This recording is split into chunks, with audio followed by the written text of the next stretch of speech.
Hello there. I am Micca Vincee Cervantes, a student of BSRT 1A under Mr. Hope Yamyamin, and I'm here in this video to talk about things college students need to know. So that is my chosen topic since I'm a college student and I'm a freshman and I need to adjust. So I will be Miggy and I will be starting my video. So my topic is about the things every college student needs to know, and I got it from the idea of the brilliant Harry H. Harrison Jr. So this was my very savior for the first weeks of my life here in college. Especially I came from the province, so that would mean my parents away from me, my friends away from me, and I'm not very good at socializing. I may be a blabbermouth, but I'm really not good at socializing. So here it is. I'm gonna show you my savior. Yes, I bought it from book sale and it's very cheap and it's very essential too, so I just chose to buy one. So let me start. This book has a very many essential topics, and I chose the most essential topic, my very main secret of surviving college. So it's entitled, You Need to Know How to Survive College Class. Oh, look at me, talking about surviving college class when I'm dying. Yeah, literally, but not really. I'm adjusting now. And I thank God for that. Number one tip, you should always and never forget to pray. You should know that. So yes, here it is. You need to know how to survive college classes. Yes, and I will be sharing every tip. I promise this would be a very essential one. So number one, you need to know to go to class seriously. It's the key to getting a degree. If you want to be a doctor, you should attend your classes religiously. Number two, you need to go to class even if you don't have your homework done, or if you're hungover, or if you're sick as a dog. Go to class. Yes. Maybe you'd be adjusting because you have new friends and they're cooler than your high school friends, and they're I don't know, they're more attractive or what, and you just want to socialize. So every night you go with them to bars and parties and you just can't stop yourself, and you forgot about your long homeworks and your hangover the next day. So that is very irresponsible, but you can never ever run away from that. So even though you're hung up as a stupid egg, the least thing you could do for your responsibility is to attend class. So next, you need to know that most college professors are proud, arrogant, opinionated, accomplished, and don't really care if you pass or fail. Guys, seriously, it's the world and we're only taking up a space in it. So yeah, this is one of the hardest I've ever known, like adjusting to your professors. But if you really want to be a doctor, or you want to be a lawyer or an accountant, you should probably adjust. That's the hardest thing, adjusting, but you should know how to. Next, you need to know some professors automatically fail students for missing only 15% of their classes, unless your parents can write a huge check to the alumni fund. So that doesn't really imply on me, but in some schools it implies, so maybe that would be useful to you, but not to me. Next, you need to know it's a myth that attendance isn't taken in college. Many colleges require it. Guys, I suggest no matter how late, you should attend classes. If you're not so bright about a subject, especially me, I'm not so bright in math or something about calculating numbers, attendance is a very must. You can pass your subjects because of your attendance, but at least show your teacher you're working hard for it. Next, you need to know it's as important to learn the instructor as it is to learn the material. Guys, know your teachers as you know your subject. Like seriously, you should know that your teacher must be arrogant or he must be that kind or what, but you should know your teacher from the name up to the attitude. I know, guys, that you don't know some of your teachers, and I should recommend you because some of the teachers include their names as a bonus point in some examinations. Yes, I tried that, and it would be very, very essential. A point in the exam should not be missed. Next, you need to know if the professor talks about something not in the book. You will be tested on it. So if your teacher would be discussing and you've been reading your books and you know that it wasn't there, you should know that, because it would be a very good bonus point to your teacher if you know things about simple things like that. What am I even talking? Yes, but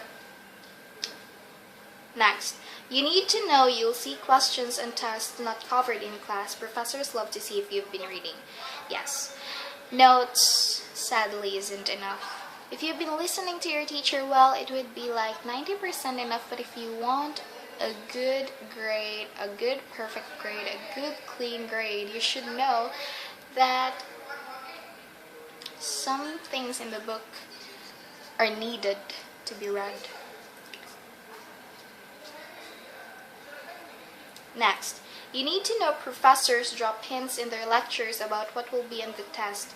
If you're trying to make an eye contact with a cute redhead, you can miss this. Like, seriously, guys, there are lots of attractive people inside the classroom, especially when you're in a medical school. Charge from experience. But, that isn't a very good excuse for not listening to your teacher. Your teacher can be sometimes they can be very great, like telling you hints about their very, very complicated exams. So if you've been eyeing that cute blonde guy in the next seat, or this sexy redhead on the other side, seriously, guys, you'll miss every hint of the teacher, and that would be a very big disadvantage. Next, you need to know you could have 2 hours of reading tonight per class. So every night when you walk inside your dorm room, darling, don't go directly to your bed. Drink a liter of water so that you could relax and know that you still have 2 hours of reading per subject. And that would be not, I know it needs so much adjusting, since when you're in high school, your mom would cook your dinner and then you just need to wake up because, oh my gosh, life in high school is so far from life in college. It's so complicated and needs adjusting, especially when you're like me, the clingy ones to your mom. I don't know. Next, you need to know that all the information you need for writing research papers cannot be found on the internet.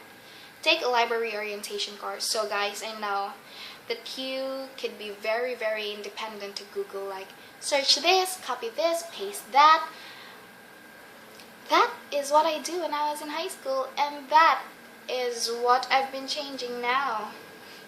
Because if you submit a research paper that you got from Google, expect that you will have like 7 of you passing the same exact page as what you've been printing. So that would be not a very good thing.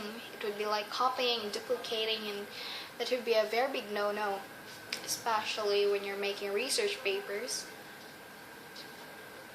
And then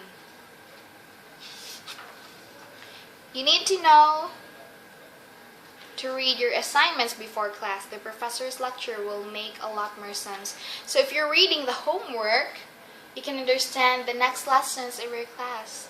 But if you're making your homework 5 minutes before the class begun, I'm so sorry, but maybe it would be a very complicated one. But if you have your own reasons and it would be acceptable, still not. You should make your assignments ahead. Next, you need to know you can do everything right and still get a B from your professor. This was the most devastating part, seriously. I was striving so hard, and I got a 2.